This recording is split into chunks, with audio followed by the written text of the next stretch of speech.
The mystery of the afterlife is as old as death itself. Each of the world's religions has some variation or belief in post-life existence. One of the big questions people always have is, where do the dead go?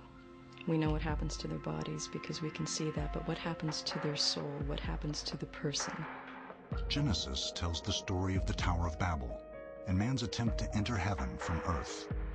The Lord came down to see the city and the tower. God's path to earth provides Christianity with a belief that heaven is a tangible place beyond the clouds. It's not just the Christian notion. So, for example, the Vikings had the idea of Valhalla, which was indeed the great party hall in the sky for warriors, and there would always be this connection to flight in order to get there. So, for plenty of people, heaven has been up. But in many of those cases, there's also a counterbalancing down. The Mayans thought the route to paradise was through a watery cave called a cenote. The first thing to know about the Maya is that they were flatlanders. They believed in a flat earth. And they believed in a layered heaven and a layered underworld underneath that earth. The Mayans believed that when you died, the goddess Ishtar would rise through the cenote and gather the souls for the journey back to Xibalba, the underworld in Mayan mythology.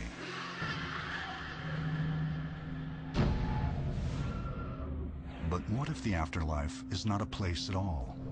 So in some societies, the afterlife is neither up nor down. It's more like a state of mind. It's a place out of time. It's a place with no direction.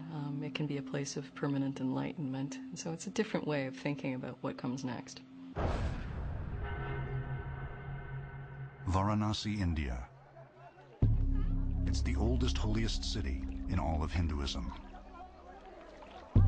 It's called the City of Lights, the City of Temples, the City of Death. Each day, an estimated 300 bodies are carried to its sacred shores for cremation. The remains are offered to the Ganges, known as Mother Ganges, or the River of Heaven. People are bathing in the Ganges, and they're offering praise to Mother Ganges. It has got immense mythological importance. It is believed that dipping in the holy Ganges will wash off your sins. Lord Shiva is said to have created the Ganges and Varanasi. It is believed the mighty river was gathered up in Shiva's matted locks and brought down safely to earth.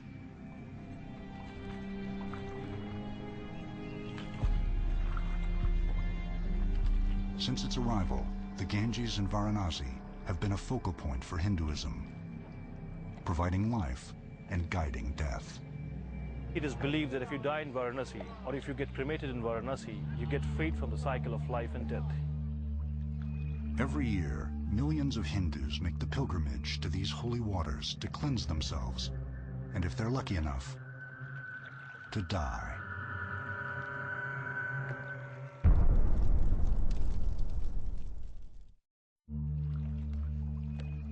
Dying in Varanasi is an auspicious occurrence, believed to liberate the spirit from worldly reincarnation. This freedom is called moksha. It is not a place, but a higher state of consciousness, an enlightenment that ceases rebirth. For a Hindu, there is no greater honor or deeper wish. But not everyone can be cremated on the riverbanks. Holy men, children, unmarried women, snakebite victims, and lepers cannot obtain moksha in this life. It is believed that they have not lived their life to the fullest. They are innocent people, and holy men are good men. The society wants them back, so they should not attain moksha. So they are not offered to fire as oblation. They are rather put in the Ganges. The body is put in the Ganges as an offering.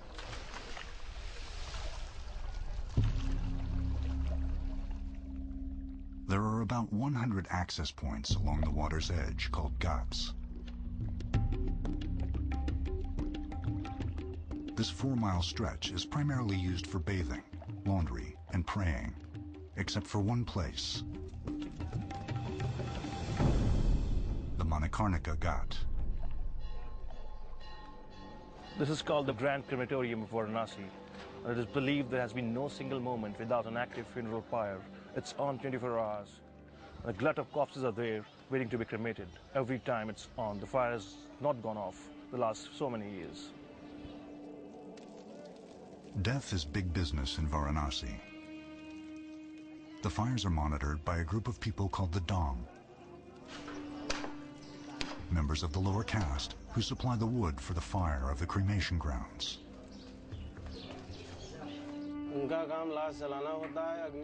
My job is to build fire to burn bodies.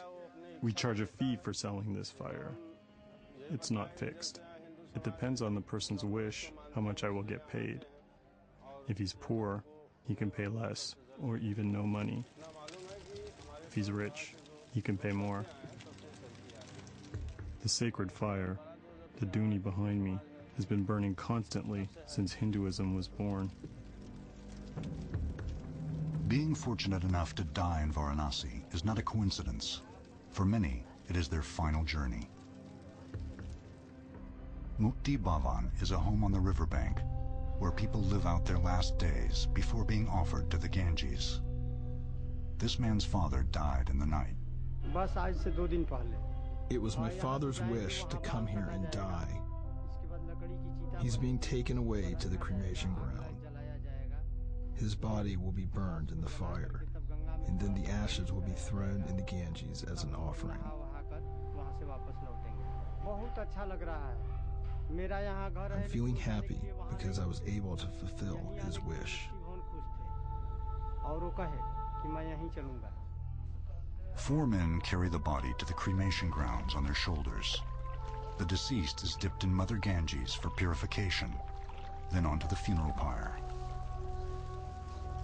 A relative touches the skull 5 times with a stick. It is believed this is where the soul leaves the body. Moksha begins.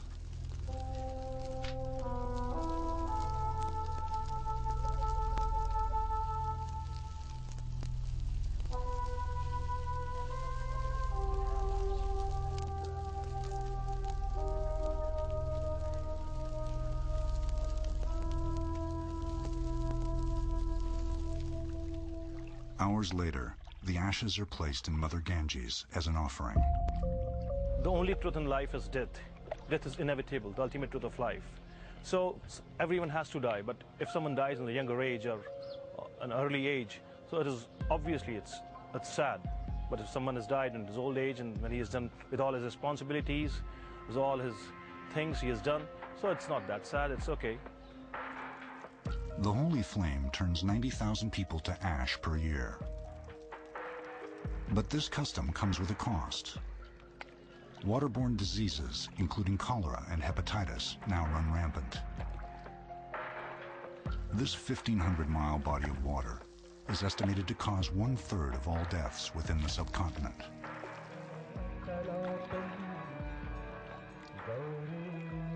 Nighttime brings a celebration and an offering of prayer to the souls given to the river.